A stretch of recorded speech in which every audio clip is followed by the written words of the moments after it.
Buenas noches y bienvenidos una vez más a NUR para Todos.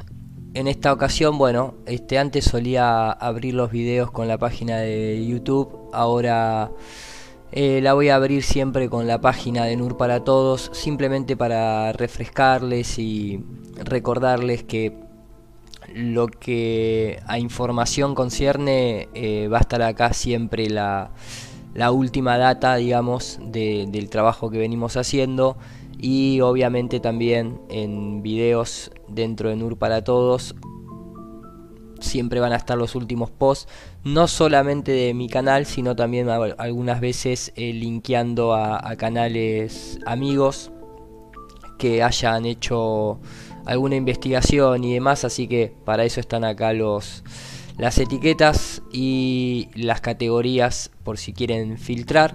Añadí el botón de conferencias y en breve voy a estar añadiendo también el botón de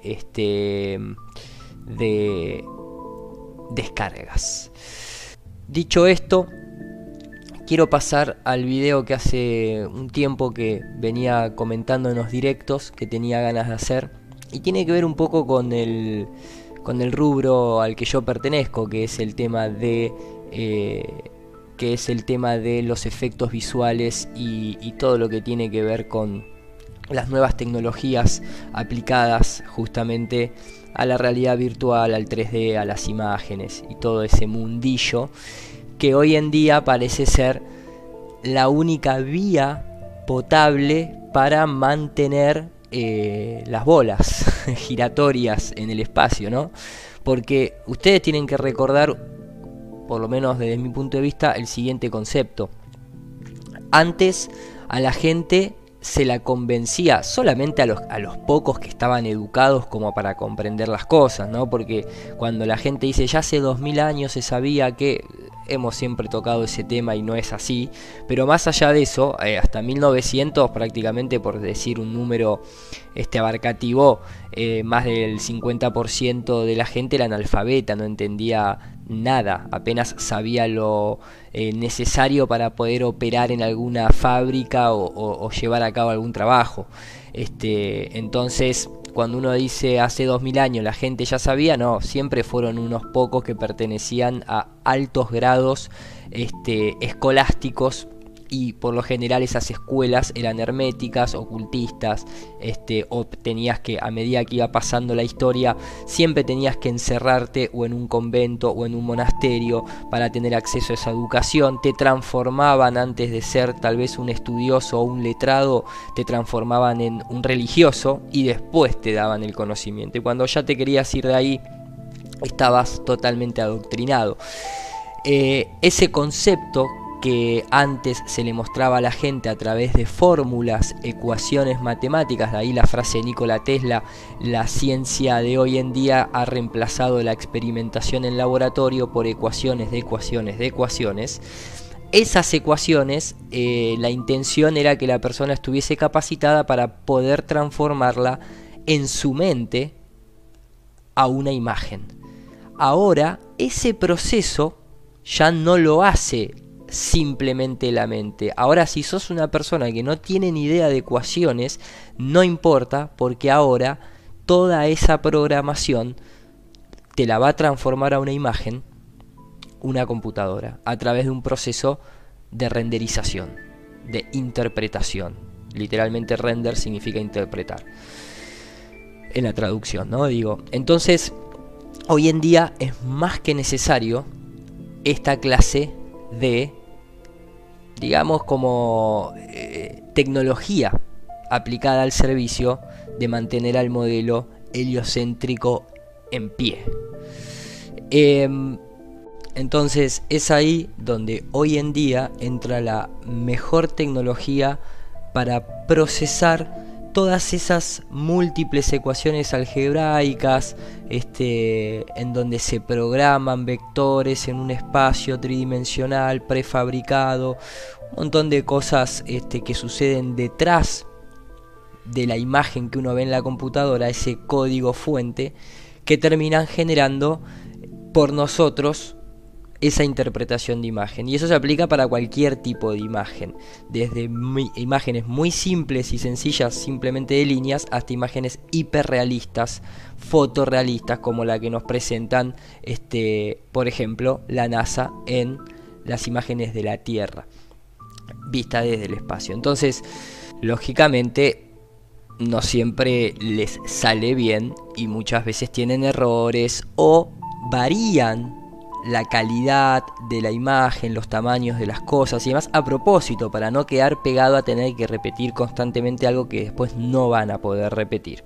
Incluso no siempre fue digital, obviamente, porque en otras épocas el paso intermedio entre que la persona tenga la capacidad para interpretar todas esas ecuaciones en un modelo siempre fue, y uno de los mejores renderizadores que tiene la naturaleza es la mano del hombre.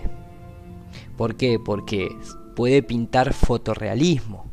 Entonces siempre a lo largo de la historia existieron varias técnicas. Acá en este canal hemos tocado muchas veces las técnicas de la década de los 60 y los 70 en el cine, a través de lo que se llama el matte painting, que es esa cuestión de pintar a mano y luego sobreponer sobre película filmada. Y en otras épocas incluso está la patente, no es algo que lo estemos inventando en absoluto.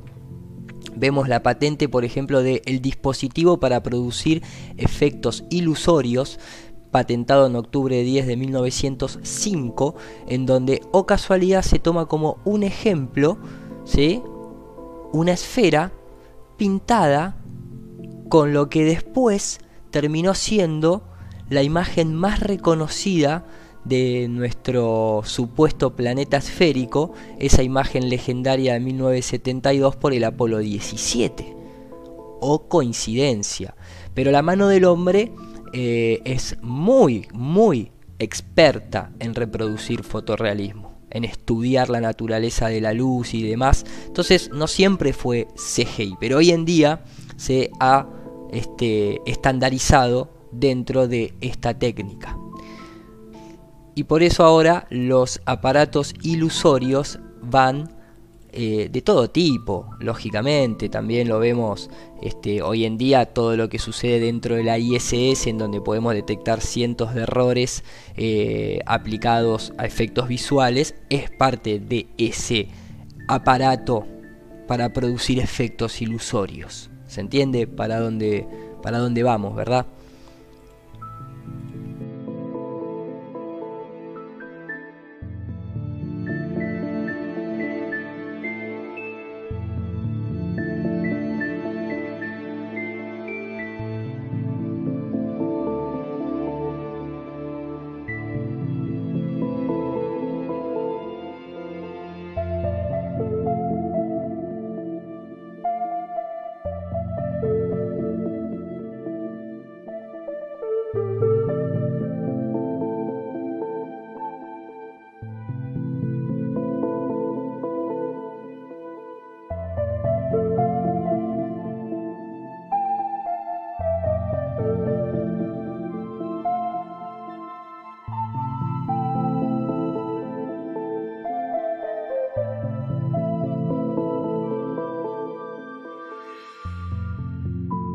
Ese es mi campo, esa es mi área, y me gustaría compartir con ustedes todo lo que se viene avanzando en ese campo, y por eso está conectado incluso con lo que nosotros conocemos como el Blue Beam y demás. Y a ver, sin ir más lejos, a la hora de recrear mundos en 3D, una de las principales cosas que se asumen, ya lo hablaba Microsoft con el algoritmo RQT, es que siempre los terrenos y las superficies son planas.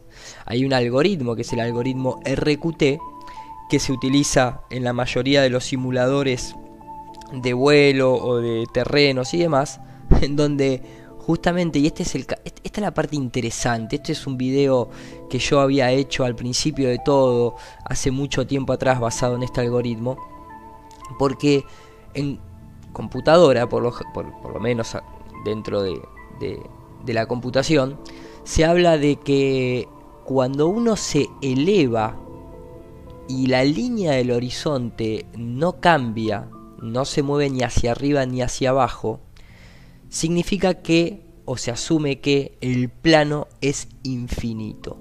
Y eso es algo muy curioso porque al menos nosotros, hasta las altitudes que podemos observar, ya sea desde pocos metros hasta los 120, 150 kilómetros de altura donde llegan los Sounding Rockets, la línea del horizonte se mantiene siempre a los ojos del observador. Por eso yo le decía en su momento plano multidimensional infinito. ¿Hay más tierra más allá de la Antártida? No lo sé. ¿El plano es infinito? Tampoco lo sabemos. Pero hay ciertas condiciones que, si no es infinito, el plano es muy grande. Y eso implicaría que haya más territorio detrás de la Antártida.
Pero cuando ustedes creen, yo venía hablando de la educación y demás, tal vez se piensan que toda esta cuestión ocultista, cabalista, alquimista, religiosa, de escribas y todo ese tipo de cosas quedó en el pasado. Les recuerdo una noticia muy vigente.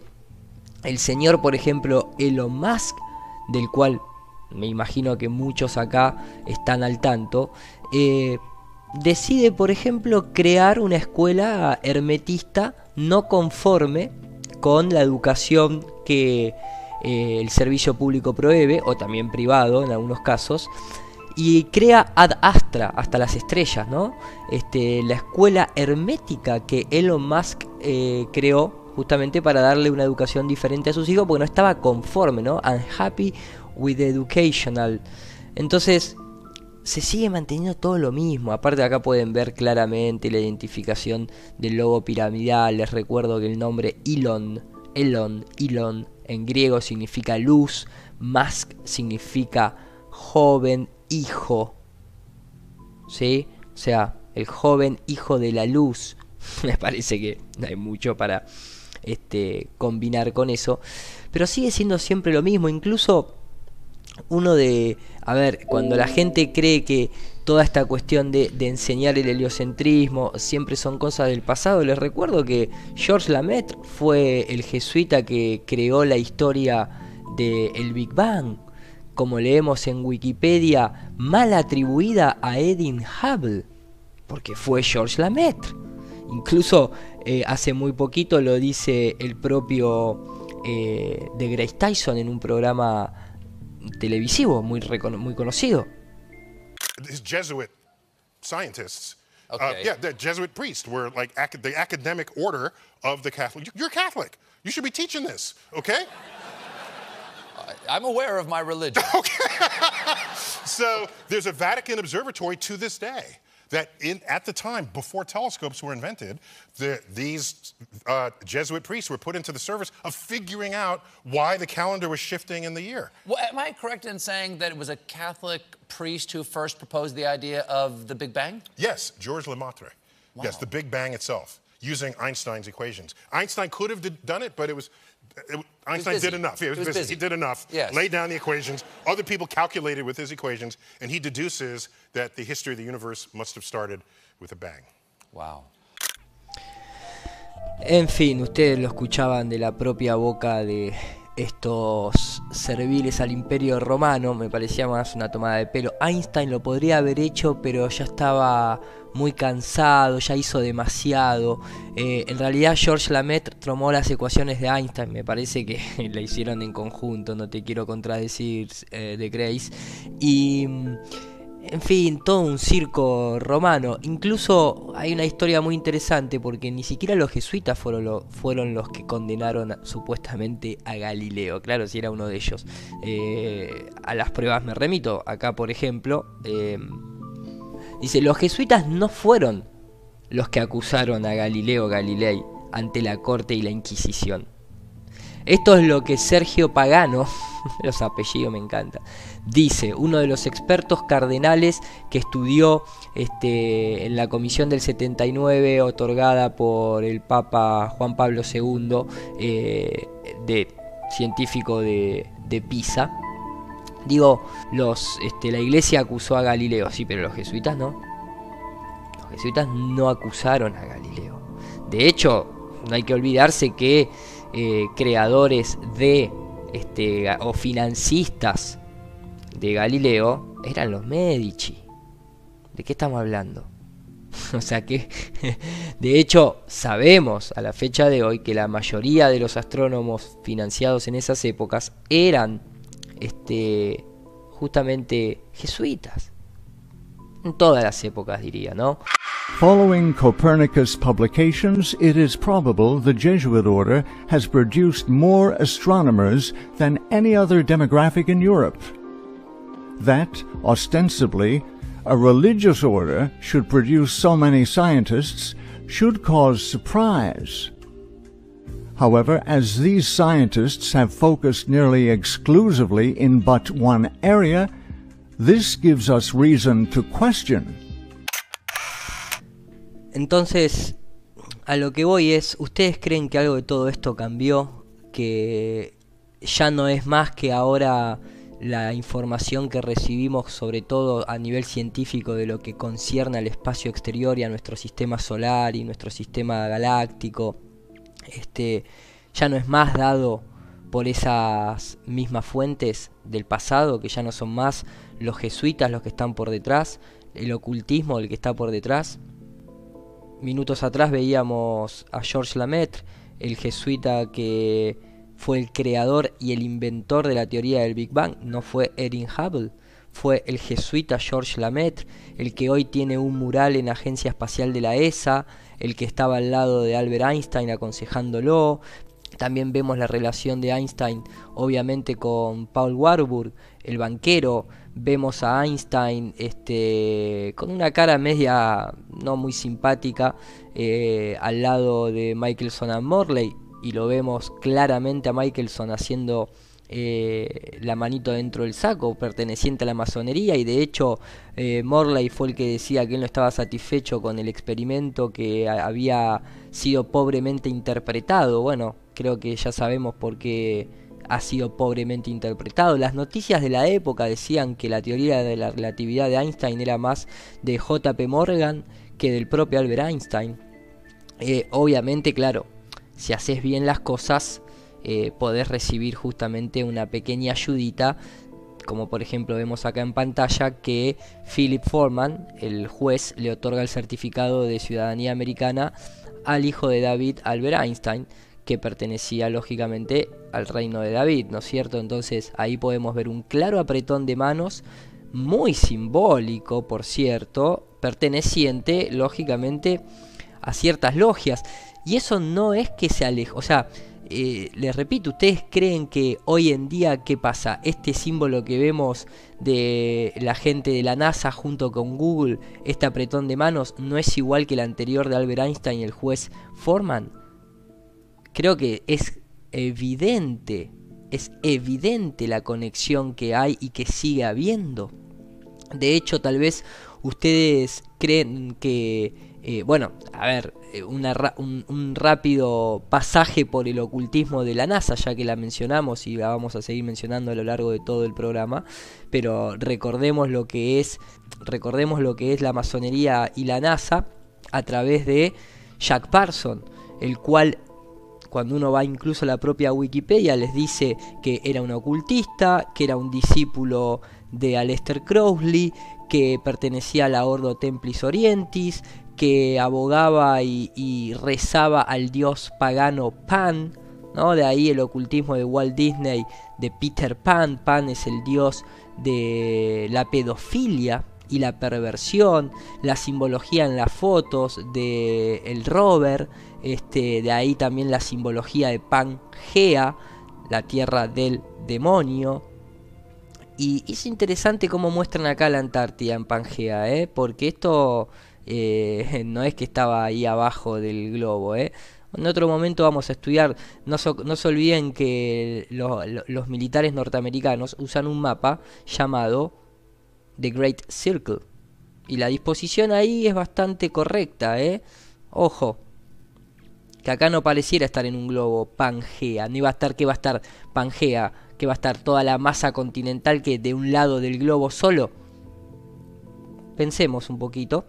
Les decía, la masonería completa y el ocultismo, cuando uno puede ver el cornuto constantemente en todas las misiones espaciales, siempre es lo mismo, la simbología haciendo referencia a Isis o al ojo de Horus, o directamente, como es el caso acá, no solamente del cornuto, sino que los buzos que auxilian a los astronautas para que no se ahoguen tienen directamente tatuajes demoníacos, la conexión de, bueno, el simbolismo constantemente del ojo, la conexión de Wernher von Braun y Walt Disney, de ahí mencionaba el tema del dios pagano Pan, la conexión incluso de Monsanto promocionando juegos de las aventuras a través del espacio, donde ahí se puede ver el castillo de Disney. O sea, fíjense de manera muy rápida las conexiones que uno puede ver, la simbología en el diseño, no solamente en Júpiter o en la cara de Pluto, sino también en el diseño de las escotillas de la ISS, todo el tema de bueno, en fin, hay mucho, obviamente la masonería burlándose de los astronautas, ¿no? Astronauts. What on earth is an astronaut? No, they're not. I don't follow. Well, they're not on Earth, they're in space. In fact, Brother Buzz Aldrin was the second man to walk upon the surface of the moon. That's the best thing I've heard this evening. What, that a Mason walked on the moon? Se ríen de ellos mismos. Entonces, a lo que voy es incluso todo de la fe científica que propone incluso la masonería, ¿no? Fe en la ciencia. Hoy en día tenemos al hermano Guy, justamente así es el apellido, Brother Guy, perteneciente a la orden jesuita. Este astrónomo jesuita se llama Guy con Sol Magno, o sea, con el Sol Magnífico. No hay que olvidarse que el jesuita encargado de la medición y de otorgar los números y estadísticas y mediciones precisas para que se pueda determinar la distancia al Sol de 150 millones de kilómetros basado en el tránsito de Venus en 1700 y pico, se llamaba Maximilian, mejor dicho, no se llamaba Maximilian Hell. Vamos a ver qué nos dice incluso la Wikipedia, ¿no? Hell nació, bla bla bla, en el Reino de Hungría, inscripto con el nombre de Rudolf Maximilian Hall, pero posteriormente se cambió su apellido a Hell. Era el tercer hijo del segundo matrimonio de Matías Cornelius Hell, los cuernos del demonio, listo, pero sigamos. La pareja tuvo 22 hijos. El lugar del nacimiento del padre de Maximilian Hell es desconocido. ¿Qué más nos dice la historia acerca de este nefasto personaje? Hell fue designado director del Observatorio de Viena, que, o casualidad, también fue elegido miembro extranjero de la Royal Academy danesa de Ciencias y Letras, que, o casualidad, esta institución le financió la publicación de su trabajo de 1770 que daba cuenta del tránsito de Venus, con el cual hicieron la mentira de la distancia al Sol. ¿Hubo alguna controversia acerca de las observaciones realizadas por Hell en tránsito de Venus?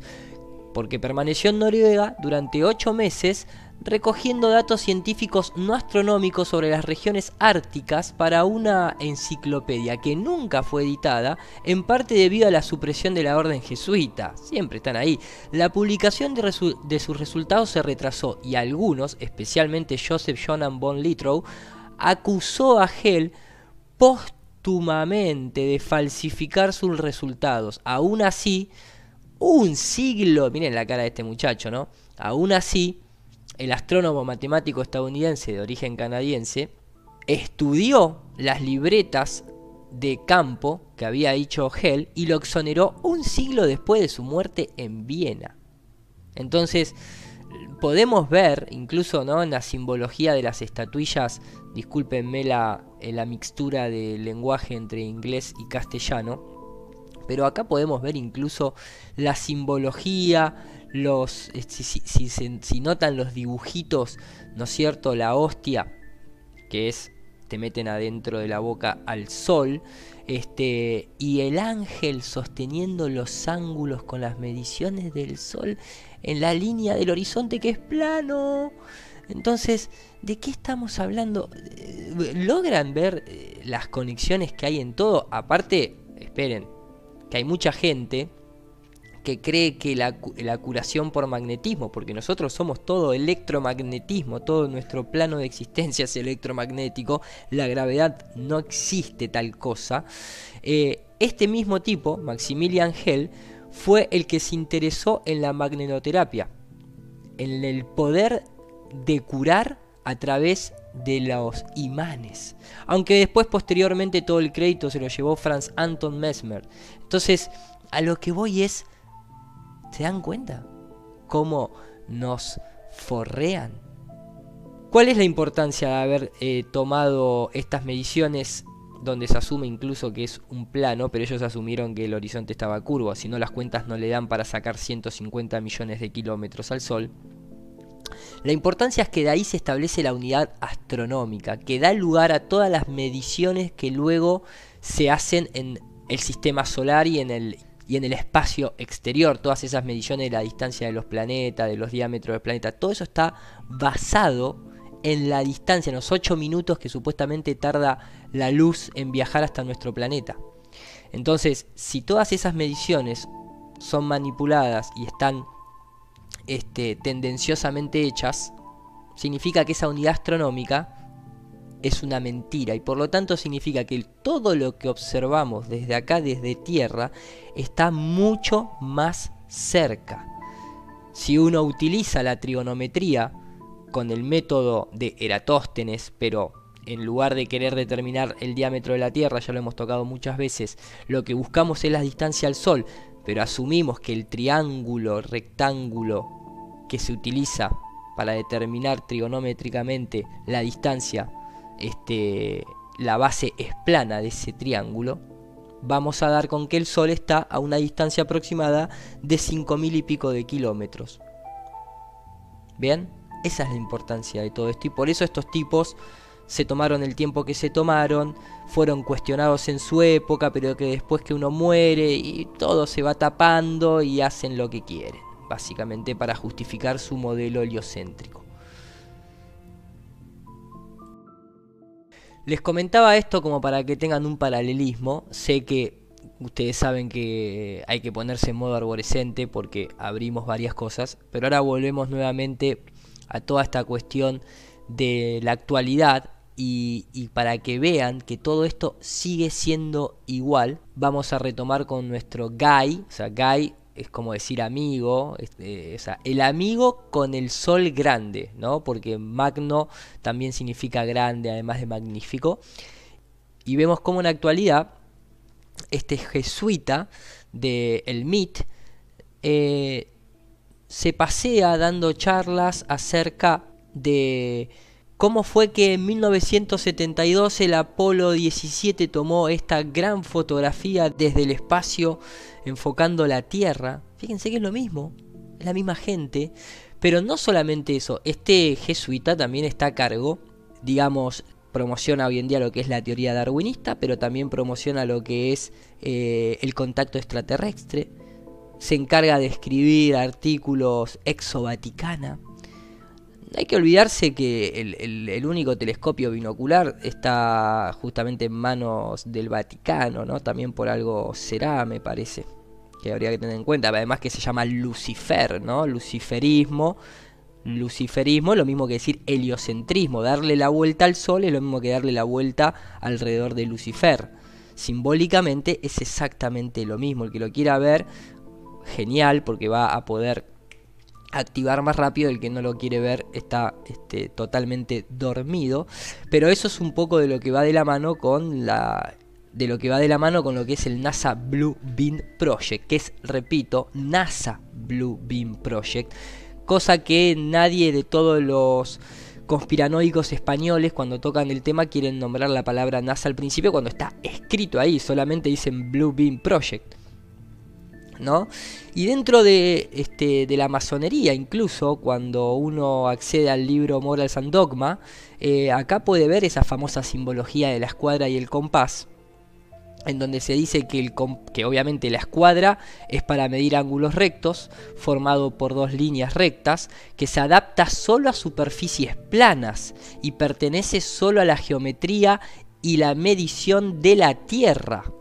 Y la trigonometría que lidia con planos, o sea, un triángulo, rectángulo es plano, un sextante se usa con superficie plana. Un astrolabio lo mismo, cuando uno navega en mar abierto y se ubica por las estrellas, asume que el agua es plana y está teniendo en cuenta muchos kilómetros, en donde debería ser la base del triángulo en arco, sin embargo no lo hace.